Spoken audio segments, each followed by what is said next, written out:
साधु और राजा।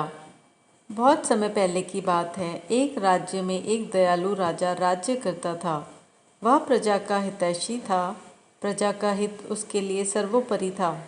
वह हमेशा इस प्रयास में रहता कि उसकी प्रजा को कोई समस्या, कोई परेशानी ना हो, सभी सुख चैन का जीवन बसर करें। उसके शासन में प्रजा प्रसन्नता और सुख से जीवन व्यतीत कर रही थी। राजा प्रायः वेश बदलकर राज्य में भ्रमण पर निकलता और प्रजा की स्थिति के बारे में पता करता। यदि उसे पता चलता कि प्रजा किसी प्रकार के कष्ट में है, तो वह उन कष्टों को दूर करने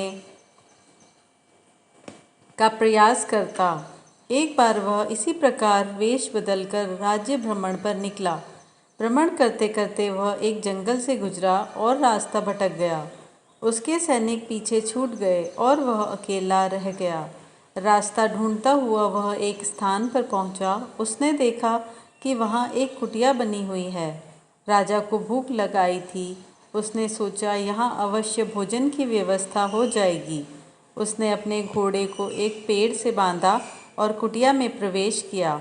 वह एक साधु की कुटिया थी। गेरुए वस्त्र धारण किए एक साधु पेड़ के नीचे आसन लगाकर बैठे थे। उनकी आंखें बंद थीं और वे ध्यान में लीन थे। राजा ने देखा कि उस स्थान का वातावरण बहुत ही सुंदर है। पेड़ पौधे हरे भरे हैं, जिनमें फूल और फल लदे हुए हैं। पंछी उन्मुक्त होकर विचरण कर रहे हैं। राजा ये देखकर बड़ा प्रसन्न हुआ। वह साधु के पास गया और उन्हें प्रणाम कर उनके सामने घुटनों के बल बैठ गया। साधु ने आहट पाकर आंखें खोली और अपने सामने एक नौजवान को पाया। उसके मुख का तेज देखकर ही साधु समझ गए कि वह कोई राजसी व्यक्ति है। राजा ने उन्हें बताया कि वह रास्ता भटक गया है। साधु ने उसे अपने आश्रम में शरण दी और खाने के लिए मीठे फल दिए। राजा ने भी उतने मीठे फल नहीं खाए थे। उसके चकित होकर पूछा, गुरुवर, आज तक मैंने इतने मीठे फल और स्वादिष्ट फल नहीं खाए। इनके इतने मीठे होने का कारण क्या है? साधु ने कहा, इस राज्य का राजा अत्यंत दयालु और न्यायप्रिय है, इसीलिए ये फल इतने मीठे हैं। जब तक वह अपनी प्रजा का हितैषी रहेगा, दीन दुखियों का सहायक रहेगा, ये फल ऐसे ही मीठे रहेंगे। राजा को ये सुनकर बड़ा आश्चर्य हुआ। उसके लिए इन बातों पर विश्वास करना कठिन था। जब साधु से आज्ञा लेकर वह लौटा तो उसने निश्चय किया कि वह इस बात का परीक्षण अवश्य करेगा। उसने अपने सैनिक मिले जो जंगल में उसे ढूंढ रहे थे।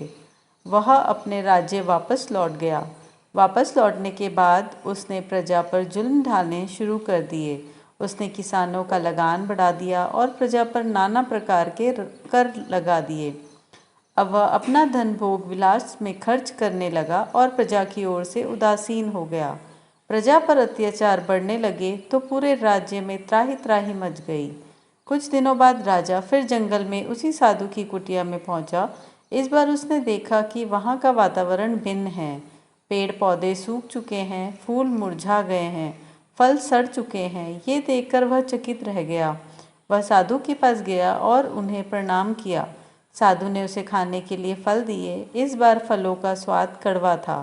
राजा ने साधु से इसका कारण पूछा। साधु ने कहा, इस राज्य का राजा पहले जैसा नहीं रहा। उसे प्रजा के हित का कोई ख्याल नहीं है। वह प्रजा पर अत्याचार करने लगा है। उसके प्रति प्रजा के मन में कड़वाहट बस गई है, इसीलिए इन फलों का स्वाद कड़वा है। राजा साधु की कुटिया से अपने राज्य लौट आया। उसे साधु की बात समझ आ गई थी। अगले दिन से वह फिर से अपनी प्रजा का ध्यान रखने लगा। उसके बदलते ही फिर से प्रकृति ने अपना रंग बदला और हरी भरी सी हो गई। तो इस कहानी से हमें ये सीख मिलती है कि जैसा कर्म करोगे वैसा ही फल मिलेगा। यदि अच्छे कर्म करोगे तो अच्छा फल मिलेगा, बुरे कर्म करोगे तो बुरा। यदि हम किसी को कड़वाहट देंगे तो बदले में हमारे जीवन में भी कड़वाहट घुल जाएगी। इसीलिए हमेशा सबका भला करें।